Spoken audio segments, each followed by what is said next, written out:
what does it feel like? Or what is it like when you're learning to use a BCI? What's that process like? The three of you are part of a very rarefied group of people who can answer that question. It's almost like telekinesis, moving things with your mind. I think Nathan will have a very different answer, but for me, I was just thinking about moving my hand and wrist, which is a weird thing when someone asks you to start moving your hand, because I don't remember when I thought about it when I was growing up. As an infant, when you're learning that skill, you don't know what you're doing.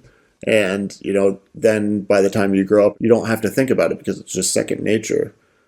So it was pretty challenging because it is kind of abstractive. Am I thinking about this the right way or not? But yeah, you had to think about what you're trying to move. And I tried to dial that into, what muscles am I trying to activate in my forearm to make my fingers flex and extend, or my wrist. And that helped. And then also, once we were connected to the brain-computer interface and seeing a virtual hand on the screen responding, that gives you that feedback to know if you're thinking about it the right way or not, or at least on the same page. Did it evolve? I'm thinking of I try to imagine what it'd be like. I'm thinking when I first learned to drive, I was really concentrating on the steering wheel, but now I don't pay attention to it.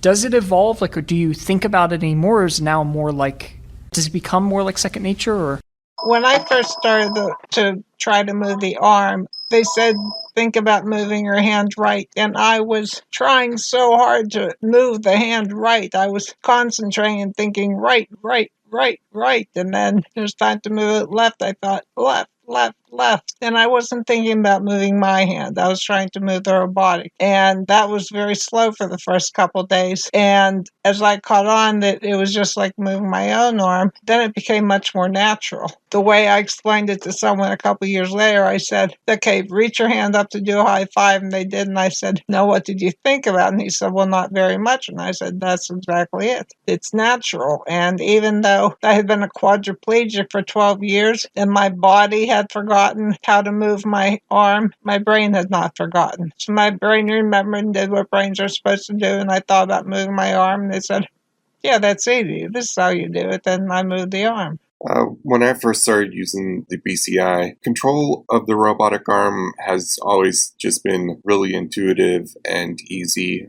Basically, it worked the first time we tried it, and I think about moving my arm around, and the robotic arm moves around. I think we've controlled up to 9 degrees of freedom. It is one of those things that sometimes thinking less is more. You don't have to, think about every single joint and every single little, rotation of your wrists and all that. You just kind of end up thinking about the goal that you're trying to do. Jan, you flew a flight simulator with your brain.